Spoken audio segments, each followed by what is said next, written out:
ঢাকাই চলচ্চিত্রের জনপ্রিয় অভিনেতা ওমর সানীর এক ফেসবুক পোস্ট ঘিরে নতুন আলোচনা শুরু হয়েছে সামাজিক যোগাযোগ মাধ্যমে। সেই পোস্টে চলচ্চিত্র সংশ্লিষ্ট কিছু ব্যক্তির কর্মকাণ্ড নিয়ে কড়া ভাষায় সমালোচনা করেছেন তিনি, যাদের তিনি তুলনা করেছেন মশার সঙ্গে। ফেসবুক স্ট্যাটাসে ওমর সানী লিখেছেন, চলচ্চিত্রে কিছু মশা জন্মেছে, এদের পরিচয় ফকিন্নি। এই মশা ভনভন করে, আর আপনারা প্রচার করেন। এটা কি মানায়?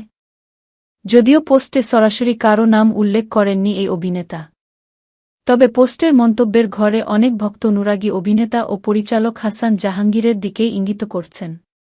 সম্প্রতি কন্ট্রাক্ট ম্যারেজ নামের একটি নাটককে পূর্ণদৈর্ঘ্য চলচ্চিত্র হিসেবে সেন্সর বোর্ড থেকে ছাড়পত্র নেওয়া নিয়ে তৈরি হয় বিতর্ক। নেটিজেনদের ধারণা, সেই ঘটনাকে কেন্দ্র করেই ক্ষোভ প্রকাশ করেছেন ওমর সানী। এর আগে গত ৩ মে এক ভিডিও বার্তায় ওমর সানী দাবি করেছিলেন, হাসান জাহাঙ্গীরের অনুরোধে অভিনেত্রী মৌসুমী ওই নাটকে অভিনয় করেছিলেন।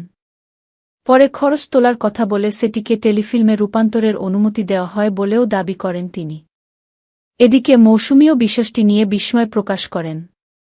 তিনি বলেন, একটি নাটকের গল্পকে সিনেমা হিসেবে চালিয়ে দেওয়া তার দীর্ঘ ক্যারিয়ারের জন্য অসম্মানজনক। জানা গেছে, সম্প্রতি কন্ট্রাক্ট ম্যারেজ শিরোনামের সেই সিনেমার সেন্সর সনদ বাতিল করেছে বাংলাদেশ চলচ্চিত্র সেন্সর সার্টিফিকেশন বোর্ড। ঘটনাটি নিয়ে এখনও সামাজিক যোগাযোগ মাধ্যমে চলছে আলোচনা সমালোচনা।